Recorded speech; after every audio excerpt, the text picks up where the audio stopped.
Rams is an Icelandic drama released in 2015, directed by Mr. Grímur Hákonarson. Rams received a fair amount of attention upon its release. It won the Prix Uncertain Regard at the Cannes Film Festival, and to attest to its more mass appeal, it won the Audience Awards at 3 other film festivals: Transylvania, Tromsø, and Fajr in Iran. Its home country was quick to embrace it. It was submitted as Iceland's entry for Best Foreign Language Film at the Academy Awards, although it was not nominated. In 2016, Icelandic online newspaper Janin named it the second greatest Icelandic film of all time. That list was topped by 1984's When the Raven Flies, a film which I really ought to see. Anyway, Rams is about the strained relationship between the two brothers, Kitty and Gumi, both sheep farmers in rural Iceland.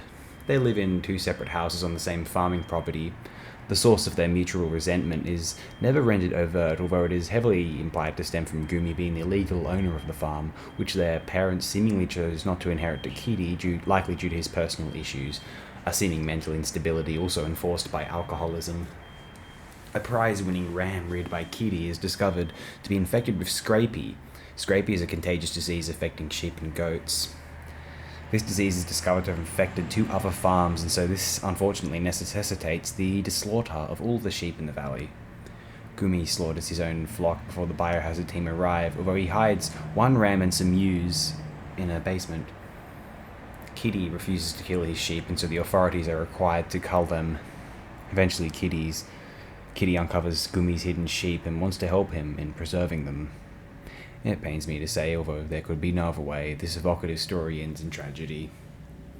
And yet we are witness to the beautiful sight of these brothers reunited at last. The emotions are complicated and overpowering.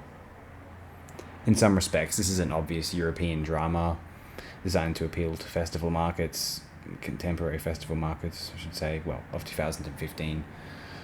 I wouldn't necessarily defend this film from accusations of it being festival fodder, but I would describe it as really impressive festival fodder. It contains an extremely strong narrative, the lead performances by 2 Icelandic actors whose names frankly intimidate me.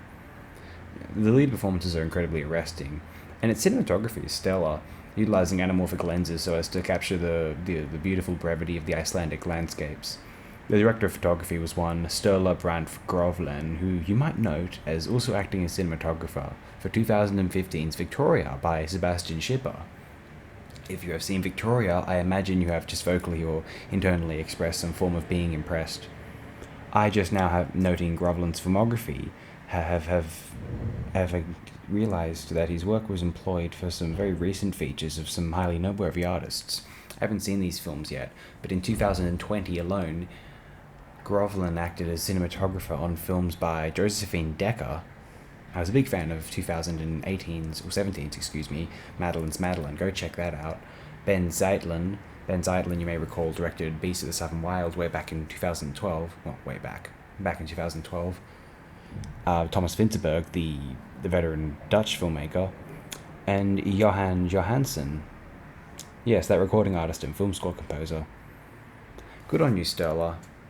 I just said Vinterberg was Dutch. Vinterberg is Danish.